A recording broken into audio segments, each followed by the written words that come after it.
ನಮಗೆ ಅವರು ತಾತನೂ ಹೌದು ಮುತ್ತಾತನೂ ಹೌದು. ಪೂರ್ವಾಶ್ರಮದಲ್ಲಿ ನಮಗೆ ತಾತಂದಿರು, ನಾವು ಆಶ್ರಮಕ್ಕೆ ಬಂದ ಮೇಲೆ ನಮಗೆ ಮುತ್ತಾತಂದಿರು.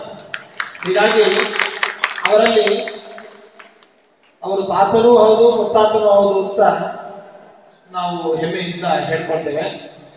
ಶ್ರೀ ಸುಧೀಂದ್ರ ತೀರ್ಥ ಶ್ರೀಪಾದಂಗಳವರು ಗುರು ಸಾರ್ವಭೌಮರ ವಿಶೇಷ ಅನುಗ್ರಹದಿಂದ ಸುಮಾರು 24 ವರ್ಷಗಳ ಕಾಲ ಈ ಪೀಠದಲ್ಲಿ ವಿರಾಜಮಾನರಾಗಿ ಈ ಹಂಸನಾಮಕ ಪರಮಾತ್ಮನ ಶ್ರೀಮದ್ ಆಚಾರ್ಯರ ಸಾಕ್ಷಾತ್ ಪರಂಪರೆಯಲ್ಲಿ ನಿರಂತರವಾದ ಬ್ರಹ್ಮಕರಾರ್ಚಿತ ಮೂಲರಾಮದೇವರ ಪೂಜಾರಾಧನೆ, ಸಂಸ್ಥಾನದ ಅಭಿವೃದ್ಧಿ, ಈ ಎಲ್ಲ ಕಾರ್ಯಗಳನ್ನು ಮಾಡುವ ಮೂಲಕವಾಗಿ ಉತ್ತಮವಾಗಿರ್ತಕ್ಕಂತಹ ನಡೆದಾಡುವ ರಾಯರು ಎಂಬುದಾಗಿ ಪ್ರಸಿದ್ಧರಾದ ನಮ್ಮ ಪರಮ ಗುರುಗಳನ್ನ ಈ ಪೀಠಕ್ಕೆ ಕೊಡುಗೆಯಾಗಿ ಇದ್ದು ಬೃಂದಾವನಸ್ಥರಾಗಿದ್ದಾರೆ.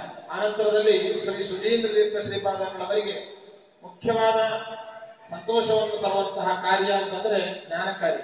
ಅವರು ನಿರಂತರವಾಗಿ ಆ ಸಂದರ್ಭದಲ್ಲಿ ಒಂದು ದೊಡ್ಡ ಪಂಡಿತರ ಒಂದು ಸಮುದಾಯವನ್ನೇ ಮಂತ್ರಾಲಯದಲ್ಲಿ ಇಟ್ಟು ಪೋಷಿಸುವ ಮೂಲಕ ಪಾಠ ಪ್ರವಚನಾದಿಗಳನ್ನ ಸ್ವತಃ ತಾವು ಮಾಡಿ ಅನೇಕ ಜನ ತ್ರಿಮತಸ್ಥ ವಿದ್ವಾಂಸರುಗಳಿಂದಲೂ ಕೂಡ ಮಾಡಿಸಿ ಅನೇಕ ಜನ ನ್ಯಾಯಶಾಸ್ತ್ರದಲ್ಲಿ, ವ್ಯಾಕರಣಶಾಸ್ತ್ರದಲ್ಲಿ, ಅಲಂಕಾರ ಶಾಸ್ತ್ರದಲ್ಲಿ, ವೇದಾಂತ ಶಾಸ್ತ್ರಗಳಲ್ಲಿ ಪರಿಣಿತರಾಗಿರ್ತಕ್ಕಂಥ ದೊಡ್ಡ ದೊಡ್ಡ ವಿದ್ವಾಂಸರುಗಳನ್ನ ಪಾಠ ಪ್ರವಚನಕ್ಕೂ ನಿಯೋಜಿಸುವ ಮೂಲಕ ಅಧ್ಯಯನವನ್ನೂ ಮಾಡಿಸಿ ಅನೇಕ ಜನ ಪಂಡಿತರನ್ನ ಸಮಾಜಕ್ಕೆ ಕೊಡುಗೆಯಾಗಿ ಇದ್ದಂತಹ ಮಹಾನುಭಾವರು ಶ್ರೀ ಸುಧೀಂದ್ರ ತೀರ್ಥ ಶ್ರೀಪಾದಂಗಳವರು. ಅವರ ಕಾಲದಲ್ಲಿ ಜ್ಞಾನ ಕಾರ್ಯಕ್ಕೆ ವಿಶಿಷ್ಟವಾದ ಮನ್ನಣೆಯನ್ನು ನೀಡ್ತಾ ಇದ್ರು. ವಿದ್ಯಾರ್ಥಿಗಳು, ವಿದ್ವಾಂಸರು ಪಾಠ ಪ್ರವಚನ ಮಾಡುವಂತಹವರು ಅಂತಂದ್ರೆ ಅವರಿಗೆ ಅತ್ಯಂತ ಪ್ರೀತಿ.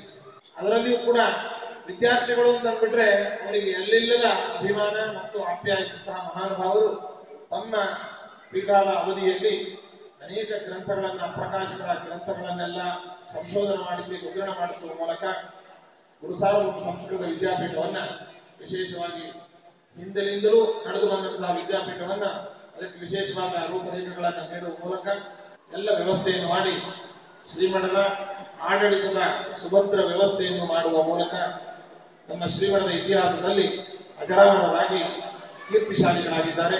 ಅಂತಹ ಮಹಾನುಭಾವರಾದ ಶ್ರೀ ಸುಧೀಂದ್ರ ತೀರ್ಥ ಶ್ರೀಪಾದಂಗಳವರ ಮಧ್ಯಾರಾಧನಾ ಮಹೋತ್ಸವ ಇಂದು ಕೇವಲ ನಾವೇ ಮಾತಾಡಿಬಿಟ್ರೆ ಅವರಿಗೆ ಸಂತೋಷವಾಗುವುದಿಲ್ಲ.